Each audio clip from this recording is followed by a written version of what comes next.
নমস্কার, আমি দীপকুমার মাহাতো। বর্তমানে ঝাড়গ্রাম মেদিনীপুর স্পোর্টস অ্যাসোসিয়েশনের সেক্রেটারির দায়িত্বে আছি। আমরা ন্যাশনাল গেম আছে হরিয়ানাতে, যার ফলে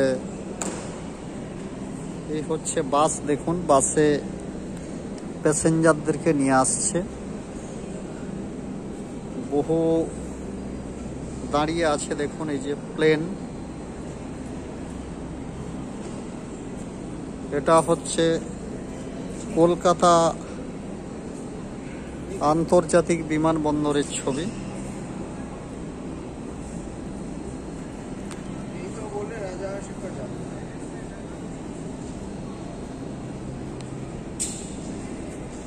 देखो क्या करो चुपचाप।